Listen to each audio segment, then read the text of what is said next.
नमस्कार, आप देख रहे हैं हिंदी न्यूज जंक्शन। इस वक्त की हर अहम खबर के साथ मैं हूं हर्षिता बजाज। आइए अब बढ़ते हैं आज की खबरों की ओर। मित्तल अस्पताल का लाइसेंस निरस्त करने की मांग को लेकर स्वाभिमान पार्टी का प्रदर्शन। शिव कुमार साहू के परिजनों को पैसा वापस करने की मांग। अपर कलेक्टर ने दिया आश्वासन। स्वाभिमान पार्टी के नेताओं और कार्यकर्ताओं ने आज बड़ी संख्या में जिला कलेक्टर परिसर में पहुंचकर भिलाई नगर के नेहरू नगर स्थित मित्तल अस्पताल को बंद किए जाने अस्पताल का लाइसेंस निरस्त करने की मांग को लेकर जबरदस्त प्रदर्शन किया। प्रदर्शनकारियों ने इस मामले में पूर्व सांसद स्वर्गीय ताराचंद साहू के दामाद शिव कुमार साहू से कोरोना वायरस के नाम पर फर्जी तरीके से मित्तल अस्पताल द्वारा वसूली गई रकम तत्काल वापसी की मांग की। स्वाभिमान पार्टी के नेता एवं अधिवक्ता सतीश कुमार त्रिपाठी ने बताया कि इस संदर्भ में एक जांच समिति बनाई गई थी, जिसको काम करते महीनों बीत गए, लेकिन आज तक न किसी प्रकार की कोई जांच रिपोर्ट आई, न पैसे की वापसी की कोई बात हुई। वहीं दूसरी तरफ ऐसी खबर भी फैल रही है कि जिला प्रशासन की मिलीभगत से अस्पताल प्रबंधन पैसा वापस करने से इनकार कर रहा है। पार्टी के नेताओं का कहना है कि जिस संक्रमण को आज तक ठीक ठाक पता ही नहीं चला और न ही उसकी कोई दवाई बनी है, उस संक्रमण के इलाज के नाम पर 6.5 लाख से 7 लाख की अवैध वसूली मित्तल अस्पताल के द्वारा करना आपदा में षड्यंत्रकारी अवसर खोजने जैसा है। 6.5 लाख रुपए चूंकि वसूली गई रकम है, अवैध वसूली हुई है। हमने ज्ञापन दिया तो जांच अधिकारी आज तक कुछ कर ही नहीं रहे हैं। वहाँ बात ये होती कि इतना रुपया ले लो, उतना रुपया ले लो, मामला खत्म करो। हम यहाँ मामला खत्म करने दबाने की बात नहीं करने आए हैं। न्याय हित में अगर उन्होंने गलत किया है तो उनको सजा मिलनी चाहिए, इस अस्पताल को बंद किया जाना चाहिए। कुछ पत्रकारों ने वहाँ जाकर के शायद बातचीत की होगी। पत्रकारों के सामने कलेक्टर का नाम लेकर के किसी ने कहा, हमको ये बात सुनने में आई है कि उनकी मित्रता है प्रशासनिक अधिकारियों से, जो जिसको बिगाड़ना है, जो कुछ करना है करे। अगर ये स्थिति है तो हम एक बड़ा आंदोलन प्रदेश में भी करेंगे और ये जो मित्तल अस्पताल है इसका लाइसेंस निरस्त होना चाहिए, क्योंकि ये लोगों का शोषण कर रहा है। कोरोना के इस माहौल में, आपदाकालीन माहौल में ये अवसर बना रहा है और इनके नज़र में जो पैसा दे सकते हैं उनको ये लूट रहा है। ऐसे लुटेरे अस्पतालों का तत्काल लाइसेंस निरस्त करना चाहिए। वो पैसे अगर वापसी हो जाती है तो हमारा मामला यहाँ समाप्त हो जाता है, क्योंकि हमने इसको एक आइकॉनिक मामला बनाया है कि इस प्रकार से अस्पताल के लोग काम कर रहे हैं और ऐसे एक मामले नहीं है। खुद शासन प्रशासन मानता है कि एक हॉस्पिटल के खिलाफ 4-4, 6-6 मामले उनके पास हैं। लेकिन चूंकि ताराचंद साहू पूर्व सांसद थे और उनका दामाद के साथ में इस तरह से हो रहा है, ये बात बताती है कि जो ये पूंजीपति लोग धंधा करने बैठे हैं अस्पताल के नाम पर, ये कुछ भी कर सकते हैं, किसी से भी कुछ भी ले सकते हैं, वसूल सकते हैं। इसलिए इस मामले को हम तभी स्वीकार करेंगे जब तक परिजनों को पूरी रकम वापस नहीं की जाएगी। मामले में अगर कोई सुनवाई नहीं होती है तो हम रायपुर जाएंगे। स्वास्थ्य मंत्री के वीरेंद्र पांडे जी से, जो हमारे पार्टी के प्रमुख हैं, उनसे कल बात हुई है। उन्होंने कहा है कि इस मामले को रायपुर में हम करेंगे, एक ज्ञापन देंगे। 15 दिनों के अंदर वो कार्रवाई नहीं करेंगे तो हम इसमें हाईकोर्ट भी जा सकते हैं। हाईकोर्ट के लिए हमारे पास पूरे सबूत हैं। 44 पन्ने का बिल है, अवैध बिल दिया गया है हॉस्पिटल द्वारा। मैं अधिवक्ता हूँ, मैं परिजनों की तरफ से इस अस्पताल को पार्टी बना करके, इसमें सीएमओ साहब भी हमारे पार्टी बनेंगे, कलेक्टर साहब भी पार्टी बनेंगे, शासन भी पार्टी बनेगा, सबको पार्टी बना करके हम केस लगा सकते हैं। और मैंने ये किया है। जब मैं किसी बात को कह रहा हूँ कि हमारे पास विधिवत सबूत है कि इस तरह से गलत तरीके से पैसा लिया गया है, तो इनको समझना चाहिए ये गलत हो रहा है, तब ये आंदोलन बन रहा है। हमने पहले ज्ञापन दिया था, आज अपेक्षा है कि इस मामले का पटाक्षेप हो। देखिए, करीब 1.5 महीने पहले पूर्व सांसद ताराचंद साहू के तीसरे नंबर के दामाद शिव कुमार साहू का निधन कोरोना वायरस के कारण हुआ। उनका एक निजी अस्पताल मित्तल अस्पताल नेहरू नगर में इलाज चल रहा था। इलाज के दौरान उनकी मृत्यु हुई। उनसे 6.5 लाख रुपए की वसूली की गई और ये वसूली कोरोना वायरस संक्रमण से इलाज के नाम पर की गई। हमारा एक ज्ञापन हमने पहले दिया था, उसमें हमने कहा था कि जब सरकार, प्रशासन, शासन सब इस बात को जानते हैं कि कोरोना वायरस का कोई इलाज नहीं है, इसके बावजूद भी छत्तीसगढ़ सरकार ने अस्पतालों के लिए भिलाई जैसे शहर में 14,000 रुपये या 13,000 रुपये प्रति बेड के हिसाब से फिक्स कर दिया है, तय कर दिया है।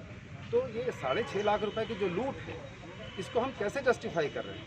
इसलिए वो जो रकम ली गई है, ये रकम परिजनों को वापस की जानी चाहिए। लेकिन ज्ञापन देने के बाद एक कमेटी बनी, वो कमेटी 1.5 महीने से क्या कर रही है, क्या नहीं कर रही, कुछ समझ ही नहीं आ रहा है। उल्टा आरोप अस्पताल वालों के पास जब पत्रकारों ने पूछा तो पता पड़ा कि आपको जो करना है कर लीजिए। हम तो यहाँ पर कलेक्टर साहब के साथ में हमारा संबंध है, वो मुख्यमंत्री से बात करते हैं। वो सीधा, वो इतना बड़ा व्यक्ति है कि वो मुख्यमंत्री से बात कर रहा है, वो कलेक्टर साहब को जानता है, वो नीचे के अधिकारियों को जानता नहीं।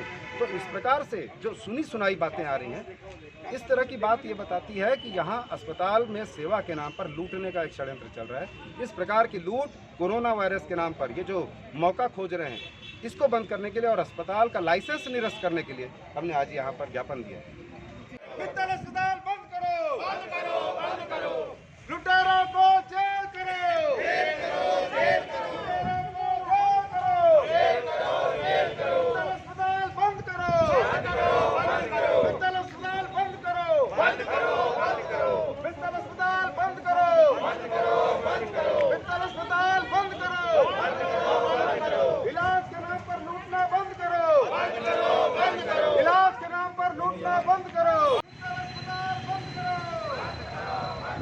मित्तल अस्पताल बंद करो, बंद करो, बंद करो।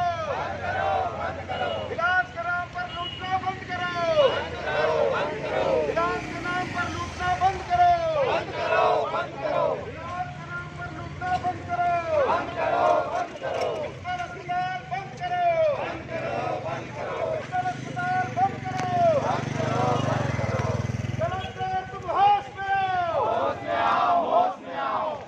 इलाज के नाम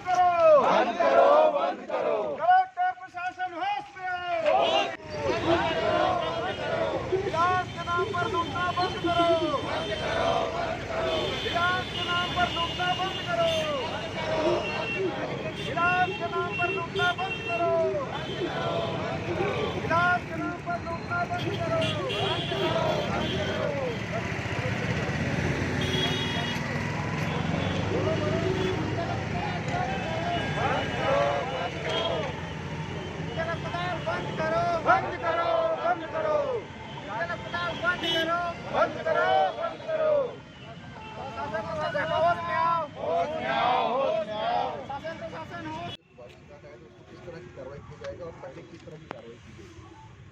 मित्तल अस्पताल में वो शिव कुमार साहू जो इलाज के लिए वहाँ भर्ती हुए थे, देन उसके बाद जो मृत्यु हुई है उनकी वहाँ पे, तो उसकी एक शिकायत पहले भी हम लोग प्राप्त हुई है, जिसमें कलेक्टर सर की ओर से जांच दल के गठन किया जा चुका है और अभी कुछ जांच दल के ऊपर आरोप आ रहा है, तो हम लोग उसमें एक डॉक्टरों के साथ, चिकित्सकों के साथ एक प्रशासनिक अधिकारी भी नियुक्त करेंगे ताकि जल्दी सॉर्ट आउट हो सके। बंद करो, बंद करो, बंद करो। सर, मामला है लाया था सर, लेकिन वो क्या जांच कर रहे हैं? कौन वही विमोद साहब के ऑफिस में। अच्छा, गया था वहाँ बघेल जी थे। चलो उसमें हम एक डिप्टी कलेक्टर जोड़ देंगे, आप में वो जांच करेगा। बात जांच किस बात की करने? मैंने उनसे पूछा कि आपको अधिक से अधिक 14,000 रुपये लेना तय था। 14,000 रुपये आपका, उसमें सारी चीज़ें हैं। 15 दिन अगर वो एडमिट रहा है तो ज़्यादा से 2 लाख रुपए खर्चा हुआ। उसमें दवाइयाँ इंक्लूड हैं, उसमें नर्सिंग चार्जेस इंक्लूड हैं, उसमें बेड चार्जेस, सब कुछ इंक्लूड है।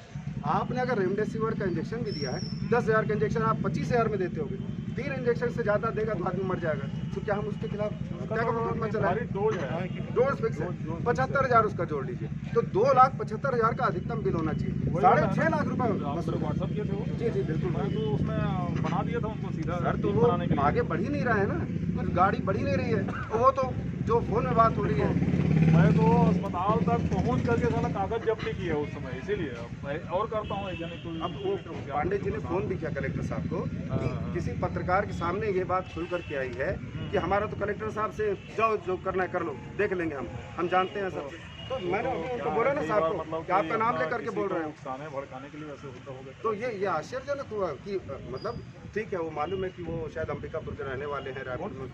मित्तल जो है नहीं, कोई रहे अपने क्या लेना, हम तो मतलब जो है यदि मान लो गलत हुआ है तो कार्रवाई करेंगे। मुख्य बात यही है। अब मेरे को एक बात ये आई मेरे सामने, जब मैं एक बार गया मिलने, मेरे साहब वो किसी गरीब का मदद भी तो करता है। मैंने बोला तो पहले डकैत जो थे वो अमीरों को लूट लेते थे और गरीबों का मदद करते थे। अलग मैटर है, गरीब को इस मदद तरीके करना से अलग चीज है। हाँ, परंतु यदि मान लो आपके साथ कोई ये किया है, हॉस्पिटल का ये 6.5 लाख रुपए आपके सामने दिख रहा है कि वसूली हो चुकी है, और वो उससे अगर ये बोले कि वो तो इसने ऐसा दे दिया, मैंने बोला कि मैं एडवोकेट हूँ, मैं हाई कोर्ट बार का सदस्य हूँ, यहाँ भी प्रैक्टिशनर हूँ। ये मामला अगर हाई कोर्ट में जाए साहब, तो कैसे आप इसको प्रूफ करेंगे कि 6.5 लाख रुपए किस बात का लिया गया जिसका कोई इलाज ही नहीं? तो ये प्रश्न है, इसीलिए सर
आज के लिए बस इतना ही।